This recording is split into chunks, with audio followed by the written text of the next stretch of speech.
Eu nasci numa cidade do Rio Grande do Sul, Erechim. Na época eu não tinha ideia de que Erechim seria o que eu tenho a ideia hoje. Eu simplesmente nasci numa cidade do interior, não havia asfalto, não havia calçamento, era tudo barro. E desde criança que eu me lembro, as primeiras coisas que eu me lembro é ler. Gostava de ler, gostava muito de ler, gostava de música, gostava de ouvir música. E eu ficava compenetrado lendo. Aí a minha família era toda originária de judeus russos que vieram ao Brasil por volta do final da Primeira Guerra Mundial, resgatados, e vieram para ser colonos. Durante algumas gerações eles viviam num regime que o acesso à educação, às faculdades era impossível, por vários motivos. Um deles era por ser judeus, e eram perseguidos. Eu sabia de todas essas histórias, mas meu pai nos colocou em colégio de estado. A gente tinha ao lado todas as religiões. Em Erechim tinha de espírita a judeus. Passava por todos os tipos de religiões, 17 nacionalidades, predominando italiano, alemão, judeu e polonês. Mas havia letoniano, lituano, russo, estoniano, austríaco. De judeus? O número de famílias de judeus era em torno de 120, mas bastante organizados. Então havia cemitério, sinagoga. E eu nasci na época em que havia essas histórias todas, né? Praticamente toda semana alguma criança me cobrava porque que eu tinha matado Jesus Cristo, essas coisas todas. Então havia esses estereótipos. Cada uma das nacionalidades tinham visões assim, já advindas da Europa, dos outros imigrantes. Mas todos os imigrantes ali não queriam saber do passado, queriam que a gente soubesse português. Os pais usavam as línguas antigas como código entre eles, para os filhos não entenderem, e faziam uma questão absoluta de estudo, né? Estudar era o sonho dos avós, de ter a oportunidade de serem profissionais liberais, de poderem ser doutores, médicos, engenheiros. Era uma questão assim de honra e muito bem na escola. A gente era em geral premiado com viagens assim imediatamente nas férias, caso passasse com boas notas.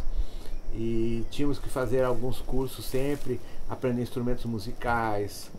Eu tinha um professor para violino, outro para piano, meio contra a vontade, mas também nem tanto assim. Eu usava a minha mesada para me matricular num curso de belas artes e fazia cerâmica e fazia pintura. Isso novo, assim? Isso com 10 anos, com 8 anos, eu já estava 10, 11, 12 anos me metendo a fazer arte, a desenhar. Eu admirava uma tia que desenhava para mim, ela desenhava muito bem. Ela disse que não hoje, mas ela era uma pessoa que eu admirava. Eu gostava de arte em geral.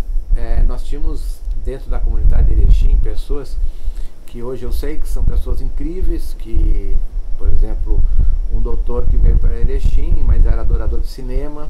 Ele fez um cinema de 1.500 lugares, Cine Luz, e a gente assistia filmes, né, nesse cinema que eram do gosto dele, que ele trazia, e que eram, na verdade, filmes de arte. Eu me lembro de, aos 10 anos, ter visto A Fonte da Donzela, como se fosse um filme comum, sem saber que Bergman era um grande diretor, nem nada. E cursos, vinham professores de fora para dar curso. Eu fiz um curso de cinema com 12, 13 anos, junto com a metade da população, no ginásio do Colégio dos Irmãos Maristas. Todo mundo ia lá para fazer aquele curso de uma pessoa que veio de fora.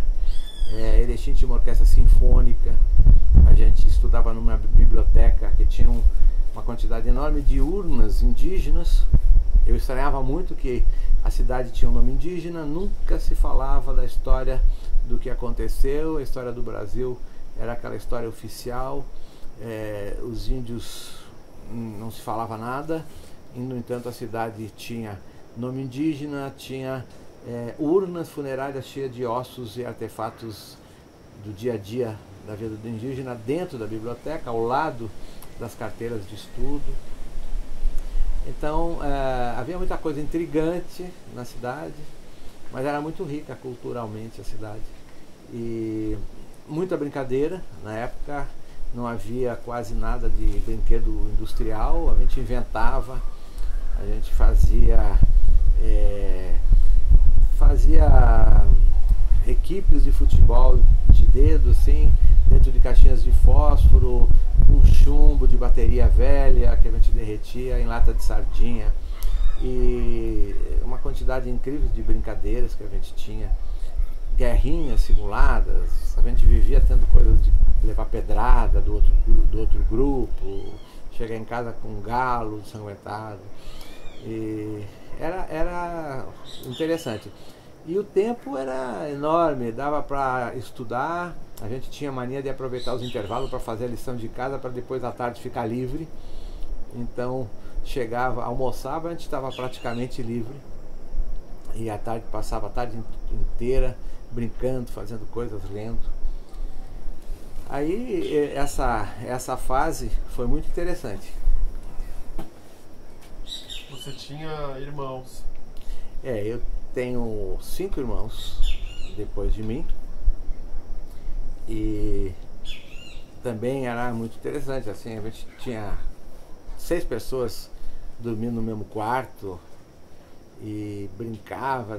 À noite era guerra de travesseiro e todas essas coisas assim, né? As casas antigamente só tinha o quarto do pai e um quartão para todo o resto, um banheiro só para a casa toda. Não passava muito disso, assim. Automóvel foi só quando eu tive 11 anos que meu pai era fã do Juscelino Kubitschek. Ele simplesmente adorava. Ele chegou a sair de Erechim com minha mãe para a inauguração de Brasília.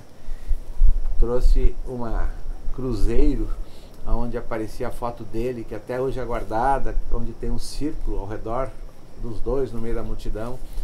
E na volta, vindo de São Paulo, ele conseguiu a concessão de firmas de fábricas de automóveis. E aí que eu vi o primeiro carro aos 11, 12 anos. A gente aprendia a dirigir nessa época, já com 12 anos. E tinha Mas até então, o que o teu pai fazia? Meu pai, quando ele começou, eles estavam nas colônias ainda. Aí essas colônias eram, como a gente falava, lá para fora. Quer dizer, a cidade nós não conhecíamos. Quer dizer, eu conhecia, mas ele veio quando ele era jovem e ficou numa espécie de subúrbio fazendo uma venda. Era uma venda pequena. E aí ele descobriu que ele podia ir na fronteira comprar seda importada vermelha e cortar em quadrados e desfiar, ele e minha avó. E ele fazia lenços de gaúcho, ia com um jegue lá, com um pangaré nas fazendas, nos sítios, vender esses lenços de gaúcho. E ele e a minha avó arrumavam um dinheirinho. Meu pai sempre quis estudar, né? Mas ele não podia. A geração dele não conseguiu cumprir as vontades e os desejos dos avós, dos antepassados, e passou para a nossa. Eles tentaram fazer o que puderam, mas chegou aos 12, 13 anos, eles tinham que sair. Além disso, havia alguma questão durante a guerra que atrapalhou, na Segunda Guerra Mundial, atrapalhou os estudos e tal. Questão dos judeus, assim.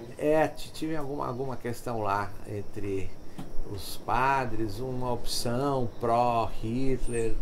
Eu não me lembro vagamente dessa história, eu sei que alguma coisa interferiu Ele não estudou, mas a vontade dele de estudar era impressionante. E ele passava essa energia pra gente. Ele sempre leu tudo. E esse negócio do judaísmo era forte na casa? Como que era? Olha, os nossos parentes e tal, eles não pertenciam a um tipo de ortodoxismo. Eles eram mais na linha racídica, tinham uma coisa mais devocional. Eram muito devocionais.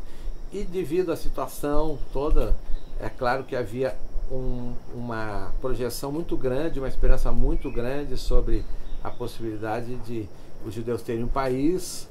Então havia uma adesão muito grande à causa da criação do Estado de Israel. Eu me lembro de ter convivido no início, né? Israel devia ter 1 ano de idade, sei lá, 2, no máximo 10, e se faziam chás, eram os famosos chás da Vitsu. Todo sábado a criançada, as mães iam a um chá onde se fazia arrecadação de contribuições para plantio de árvores em Israel, para isso tudo. Tal. E o dinheiro era mandado para lá. E era mandado para lá. Eles tinham muito orgulho disso. E era muito unido. Fizeram uma sinagoga bonita, depois reformaram, fizeram uma outra. Mas assim, a gente tinha mais que cumprir, eram os feriados grandes, né? E eu me lembro que a gente tinha o dia do jejum. Aí todos os meus amigos católicos, eles ficavam brincando, passando, trazendo comida, oferecendo, e a gente se aguentando até às 6 horas da tarde. Aí quando eram os feriados deles, a gente fazia outro tipo de brincadeira. E até hoje eu tenho amizade com os meus amigos ali. Eu aprendi assim, desde criança nessa cidade, que o mundo é internacional, na verdade. E depois dessa fase, você ficou em Erechim até qual idade? Eu fiquei até os 14 anos. Quando eu terminei, que eu me chamava de ginásio, eu fui a Passo Fundo, que tinha um colégio que era muito conceituado, e fiz o primeiro científico, e aí meu pai se mudou com a família toda, e a gente foi para São Paulo. A família inteira foi para São Paulo? A família inteira foi para São Paulo. Teve alguma razão? A razão principal é que a principal é que é o seguinte: eu ia logo prestar vestibular, então eu seria uma pessoa a sair de casa, que lá não tinha faculdade. Então eu iria talvez para alguma cidade onde eu passasse, podia ser Porto Alegre, Rio Grande, São Paulo, Pelotas, entendeu? Santa Maria. O próximo iria para uma outra cidade, e cada um que fosse, naquela época não tinha muitas estruturas. Era um apartamento a ser alugado, mobiliado, blá, blá, blá, blá. Na cabeça do meu pai era simples: vamos para um lugar onde todos possam fazer faculdade. Ele queria que todos fizessem faculdade e possam estar na mesma cidade e morar, né? Então quando começou a se aproximar essa idade, ele tinha mais contato com São Paulo que Porto Alegre. Mas teve alguma passagem? Você não estudou em Passo Fundo? Estudei 1 ano em Passo Fundo. E aí eles se mudaram. Já começou, na minha saída para Passo Fundo, já começou essa coisa de ter filho fora de casa, entende? E aí ele começou a antever os próximos e tal. E como que era financeiramente a família?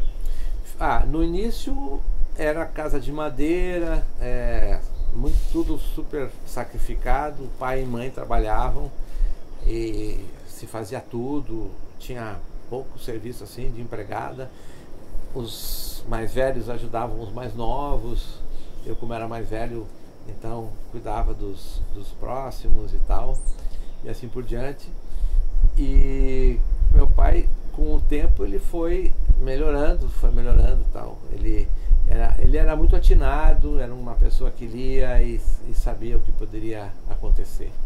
Tem uma frase dele que ele sempre falava quando eu me achava inteligente, assim, ele olhava e dizia assim, depois de escutar, né? Ele dizia assim: meu filho, inteligente é quem sabe o futuro, o resto é burro. Ele tinha bem essa ideia que o conhecimento é uma coisa que, somada, permite que a pessoa se antecipe aos problemas. previna e faça as coisas assim. Então ele foi uma pessoa assim muito econômica e muito trabalhadora, muito eficiente. Então ele trabalhou, era filho único, né? Então ele dependia, não tinha como ser ajudado. E quando vocês chegaram em São Paulo, já era a época do vestibular? Não, eu cheguei no final do primeiro científico, ainda teria o segundo e o terceiro. Na época, para conseguir uma escola boa do estado, que eram boas, mas eram muito concorridas, essas escolas você tinha que prestar que nem um vestibular, era um exame para entrar nas escolas, e era muito difícil. As mais importantes, assim, próximas da onde nós fomos morar, era uma no Itaim, que era o Costa Manso, e o Fernão Dias, que era uma escola em Pinheiros. E aí eu fui e prestei os exames e passei nas duas. A preparação. Você era um bom aluno? Eu era ótimo aluno, na verdade. Na verdade, também a preparação nossa em Erechim, Passo Fundo, era muito mais forte que a de São Paulo. Eram escolas muito boas. Então a gente tinha um preparo muito grande. Eu não fiz cursinho nem nada. O que eu sabia, eu prestei os exames e passei nas duas. E por causa de um problema de trânsito, de ônibus, eu escolhi uma, mas houve uma mudança de linha e eu tive que ir para outra. Eu fui para o Itaim, fui para o Costa Manso. Essa época vocês moravam onde? Essa época nós morávamos na Peixoto Gomide, que é uma paralela da Augusta e da 9 de Julho. E meu pai comprou essa casa numa época que só tinha casas da Paulista para baixo. Da Alameda Santos para baixo só tinha casas. E essa casa tá até hoje está lá.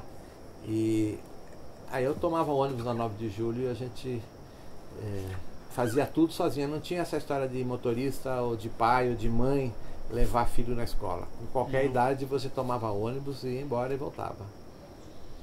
E depois disso foi a universidade? Aí foram 2 anos, aí teve cursinho. Eu tive colegas ali que vinham de vários estados, de Pernambuco, do interior de São Paulo. E eu fiz um teste vocacional, acabei querendo fazer engenharia. E aí eu prestei em várias escolas e entrei nas duas melhores, que era a Politécnica da USP e o ITA, em São José dos Campos. Na época isso era um orgulho máximo para os pais? Na época era super. Para engenharia eram essas duas. O máximo que você poderia fazer era passar na Poli e no ITA, estando em São Paulo. O ITA, para o Brasil todo, era um símbolo de dificuldade de entrar em faculdade, né?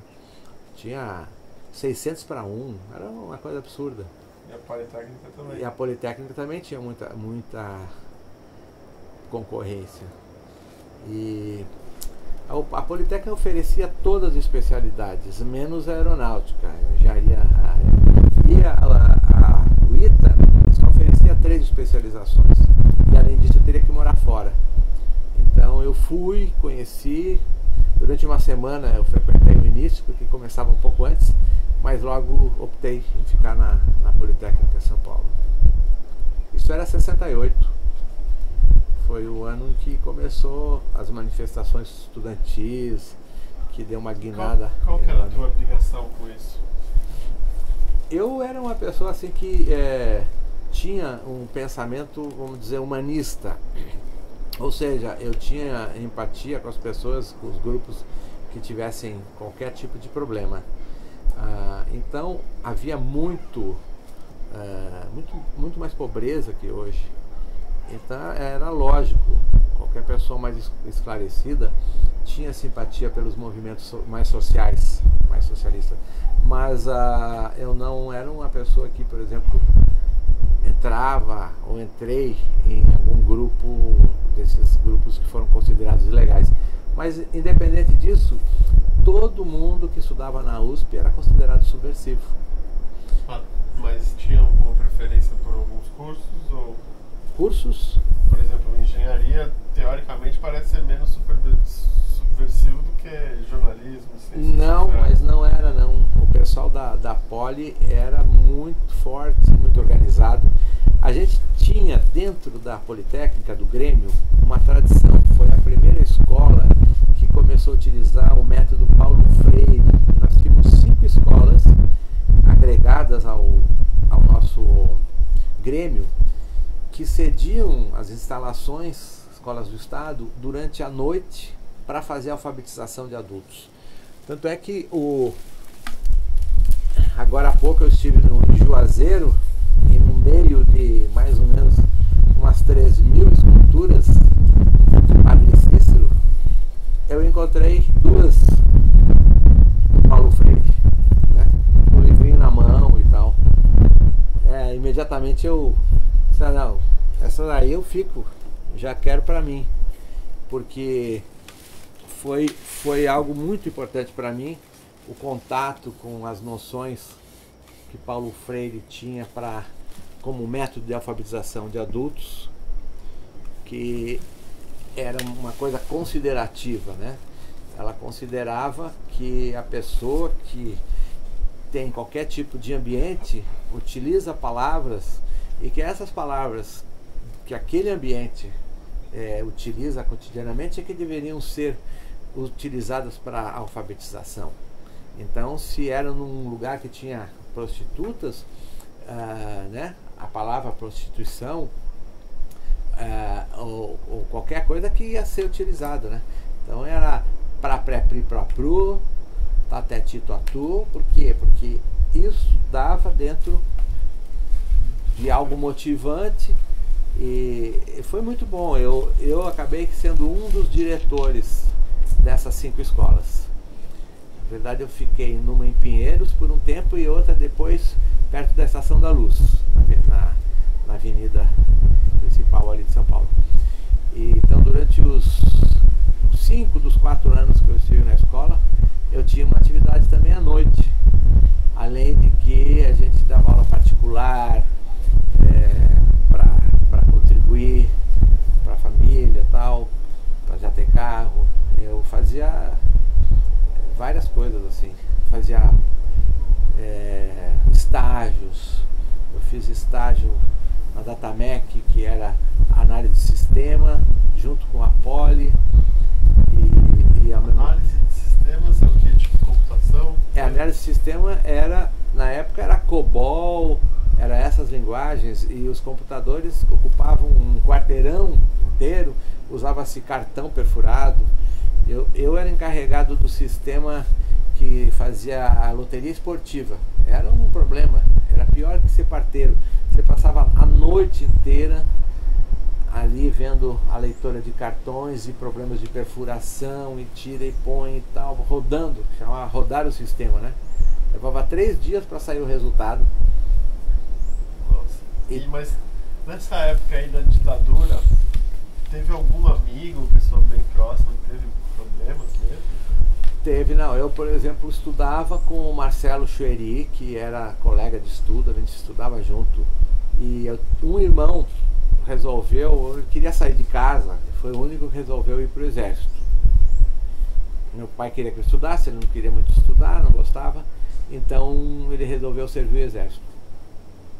E um belo dia eu tinha um quarto que era numa edícula no fundo da nossa casa.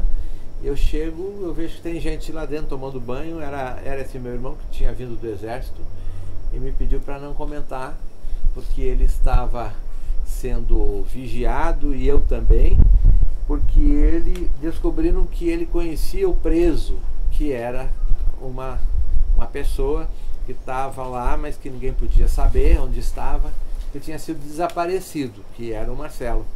O Marcelo ficou chamava OBAN, Operação Bandeirantes, durante uns 2 meses. A mãe dele atrás e tal, a gente fazia assembleias toda semana na Poli para saber o que estava acontecendo com esses desaparecidos e tal. E esse meu irmão, ele tomou conta, ele dava gibi, diamante negro. Já pegaram ele fazendo isso e chamaram ele e disseram: olha, se alguém aqui fora saber, você e teu irmão vão ser os primeiros suspeitos. Aí ele veio só para me contar isso, para me prevenir, para me cuidar, né? Mas na época você sabia que você simplesmente não fazia algumas coisas, ou você sabia que tinha coisas que você não devia fazer, que senão podia ser problema?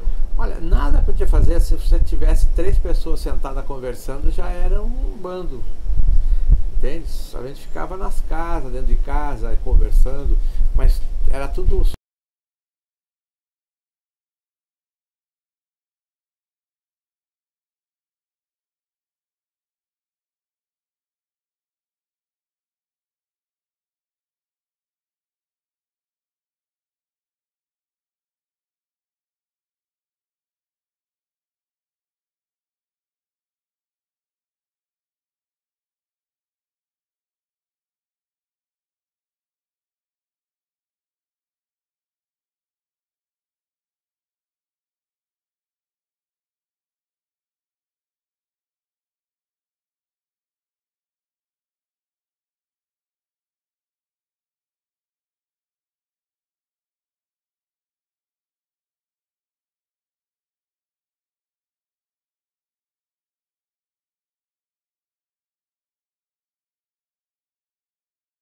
Na época você era bem focado e você achava Não, que era aquilo que era... o que foi bom, porque foi ruim, mas foi bom, foi o seguinte: eu tinha colocado então que eu queria fazer eletrônica. A eletrônica era computação, era toda essa área, era pesquisa de silício, tinha um laboratório incrível. E os 2 primeiros anos básicos... Hoje seria ciências da computação, aquilo era uma origem, assim. Eletrônica e eletrotécnica. Eletrônica iria mais para computação e para coisas pequenas assim da eletricidade. E já a eletrotécnica é geração, usinas, transmissão e Era tal. mais eletricidade. Máquinas, né? Então a gente era engenheiro elétrico e aí tinha opção eletrotécnica ou eletrônica. E o meu sonho era eletrônico. E tinha mais ou menos lugar para metade. Era 60-60. 120 alunos, digamos, e dava 60-60. E eu teria média para ficar na eletrônica. Mas por uma questão de laboratório, que o laboratório não era suficiente para tanta gente... A maioria queria eletrônica na época, não? Não. Tava meio a meio. Mas assim, talvez... na verdade estava meio a meio. Eles fizeram um decreto assim, que naquele ano teria que ter 60% na eletrotécnica e 40% na eletrônica. Então ficou 70 e 50. E por causa disso, umas 10 pessoas, e eu estava justamente nesse grupo, que iam fazer eletrônica foram obrigados a fazer eletrotécnica. Por 0,00, porque as médias eram todas muito altas. Um tinha média, por exemplo, 7,73, o outro 7,72, o 7,69, e por causa disso, né, você podia estar num grupo ou no outro. E como não era mais no meio, eu me lembro que eu me revoltei, eu fiquei assim como tivesse sendo obrigado a fazer uma coisa que não era uma escolha. Junto comigo, um outro amigo de Sorocaba. Isso era mais ou menos no meio do curso? Na passagem do 2º para o 3º ano. Na 2º para o 3º ano. Então, quando entrou no 3º ano, eu entrei, aí eu comecei a ter que engolir. Tinha matérias que eu não queria fazer, que eu não gostava, que era uma espécie de birra também, etc. Você e tal. perdeu um pouco o tesão nessa época. Aí nesse tempo aí eu comecei então a fazer o quê? Eu comecei a fazer, talvez eu fiz análise de sistema, porque cabia na verdade isso aqui mais na minha cabeça para eletrônica do que para eletrotécnica, e fiz estágio, comecei a trabalhar, comecei a fazer umas coisas paralelas, e minha média inclusive baixou. Eu passava assim meio raspando, só dava o suficiente para poder passar de ano. Então foi ali que eu já comecei a não ficar satisfeito com isso, e eu acho que eu tive até um pensamento que eu nunca mais ia querer voltar quando eu me formasse para a universidade.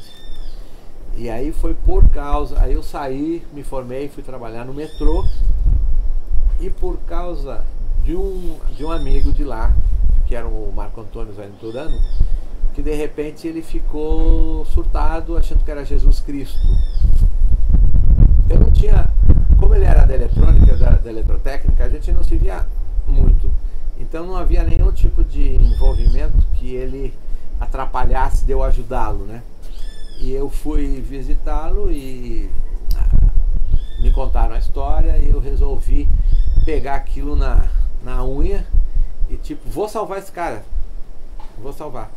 E ele estava no sanatório e me contava as histórias, ele queria saber qual dos discípulos de Jesus Cristo eu era, e eu puxava ele para a terra, ele subia, e aí ele me falava que ele era realmente Jesus Cristo, porque o eletrochoque e o tratamento era uma via crucis que estava aprovado. Ele estava tomando choque já nesse ponto. Ele estava começando a gostar de lá, ele estava começando a entrar na história dele. A própria internação começou, ele incorporou, e aí o que aconteceu? Para salvar ele, tinha que tirar ele correndo ali, urgente, e não tinha quem autorizasse. Foi nisso daí que eu comecei a pesquisar, fazer assim andar de consultório em consultório para ver se algum psicólogo, psiquiatra assinasse a responsabilidade para ele sair do sanatório. E um aceitou, junguiano, mas com uma condição: que eu tivesse todo dia com ele e levasse ele obrigatoriamente para fazer terapia, e uma vez por dia. E o único jeito era arrumar emprego para os dois. Então aí eu fui atrás da minha turma e descobri que tinha um número grande de politécnicos no Instituto de Energia Atômica.